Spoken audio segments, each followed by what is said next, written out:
The glass tilted before anyone even realized what she was doing, and a stream of deep red wine cascaded directly onto the black man standing beside her, splashing across his impeccably pressed shirt and dark-tailored suit as gasps shot through the ballroom like a sudden storm.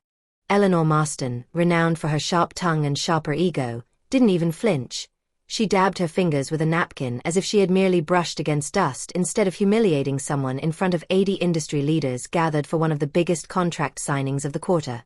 The room froze, music fading beneath the weight of stunned silence, while the man at the center of the incident, calm, tall, with a composed strength that made his presence feel heavier than the crystal chandeliers, merely blinked as the wine trickled down his wrist. He didn't raise his voice, didn't demand an apology. Instead, he glanced at Eleanor with an expression so steady it unsettled her more than any outburst could have.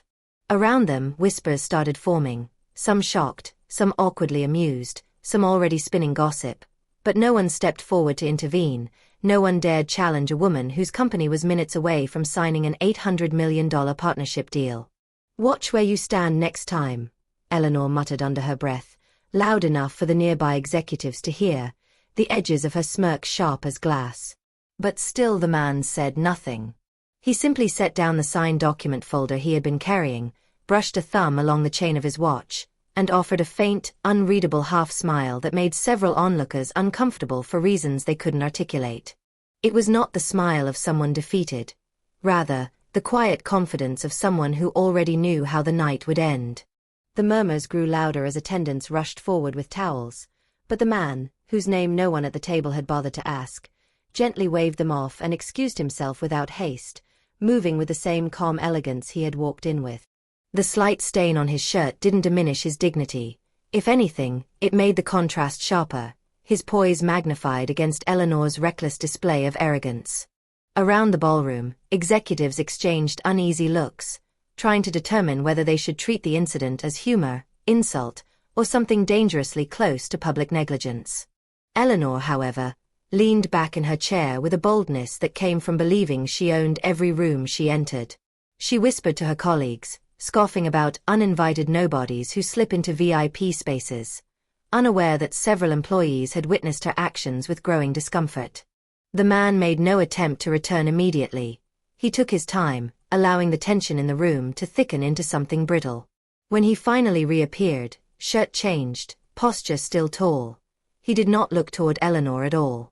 Instead, he walked directly to the signing area, took a seat at the corner of the long polished table, and observed the room as though he were assessing people rather than paperwork. Some executives noticed the subtle authority in the way he carried himself and felt an odd sense of recognition, though none could place it. The signing ceremony was minutes from beginning, yet the atmosphere had shifted drastically, the kind of shift that made even the proudest leaders sit straighter and reconsider the assumptions they held about who mattered here tonight. When the clock struck 9, the announcer stepped to the podium, tapping the microphone for attention, his voice echoing across the grand ballroom, making every chatter and clink of glasses fall silent. "Ladies and gentlemen, thank you for joining us for the finalization of the $800 million acquisition deal between Marston Innovations and our new parent entity." Eleanor straightened in her chair, chest rising with pride, ready to announce to the room her anticipated victory, rehearsing in her mind the name of the conglomerate she assumed would validate her power. But the announcer continued, pausing just long enough to create an uncomfortable ripple of curiosity, before speaking words that immediately made heads swivel. "The parent entity's founder and sole owner will personally oversee the signing tonight." A tense hush settled over the room, punctuated only by the rustle of programs and a few nervous coughs.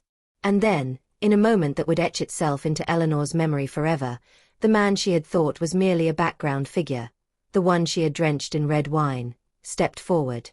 "Please welcome Mr. Adrian Cole, owner and majority stakeholder of the acquiring corporation." The name landed like a thunderclap. Eleanor's practiced smirk faltered, her breath catching as realization struck. This was no minor executive or faceless partner. This was the man whose vision, judgment, and financial control now held the keys to her empire. Adrian's movements were deliberate, each step measured with the poise of someone fully aware of the power shift in the room. Chairs creaked as executives leaned forward in curiosity, their earlier confidence faltering in the face of his commanding presence. He paused at the front, glanced at Eleanor only briefly, his expression neutral yet piercing, and then turned toward the signing table as though the earlier humiliation was a trivial footnote in a much larger narrative. The room's energy had shifted irrevocably. Whispers died mid-sentence. The previous assumptions of dominance Eleanor had relied on dissolved, and the wine stain on his shirt seemed almost symbolic now, not of shame, but of her underestimation. Adrian rested his hands on the polished signing table, radiating a calm authority that seemed to still the very air in the grand ballroom. And for a moment, no one breathed, as if the collective world outside had paused to watch him. His voice, measured, resonant, and unhurried, cut through the tension like a knife through silk, outlining the acquisition in terms so precise and confident that even the most seasoned executives felt compelled to sit straighter in their chairs. Some nodding subtly in admiration while others swallowed uneasily, suddenly questioning assumptions they hadn't even realized they were making. Every phrase he spoke displayed not just intelligence, but mastery over strategy, finance, and human behavior. An unspoken reminder that power was never about arrogance or theatrics, but about control, foresight, and composure under pressure. Eleanor, sitting in her seat just a few feet away, could feel the weight of the room pressing in on her, her carefully curated image of dominance unraveling with every measured word, every deliberate movement Adrian made. When he paused, scanning the room with eyes that seemed to pierce through assumptions and ego, she realized with chilling clarity that this man had already won, before a single pen had touched paper, before any handshakes had been exchanged. And then he turned, for just a fleeting second, toward her. His face calm, unreadable, polite in a way that cut deeper than anger could have, and nodded slightly, acknowledging her presence without acknowledging her power, leaving Eleanor stunned by the sheer magnitude of her miscalculation. The contract signing began, pens moving smoothly across pristine pages, and with every stroke, the imbalance of authority shifted further into Adrian's favor, an almost tactile reinforcement of the lesson Eleanor had been too proud to accept before. Around the room, employees whispered, exchanged glances, some smiling in relief, others wide-eyed with awe, all recognizing the subtle but undeniable hierarchy Adrian had established, not through intimidation, but through dignity, competence, and restraint. Waitstaff who had witnessed the wine spill now shared quiet, knowing glances, silently acknowledging that the man they had seen humiliated had handled it with more grace than most would muster in a lifetime. The applause that followed, warm yet thunderous, was not merely for the completion of an $800 million deal. It was for the demonstration of power earned through composure, intelligence, and respect, a sharp contrast to Eleanor's reckless display of arrogance just hours before. Eleanor herself sat frozen, staring at the now officially signed contract folder, the full weight of the consequences settling like a physical ache in her chest. She understood with bitter clarity that one impulsive, careless action, one thoughtless splash of wine, had irreversibly altered the trajectory of her entire empire, turning what she had assumed was her domain into someone else's realm. Adrian, never once raising his voice, never once looking triumphant, stood, adjusted his cufflinks, and began to leave the room with the same quiet, steady confidence he had maintained from the start, each step reinforcing the authority he had silently claimed.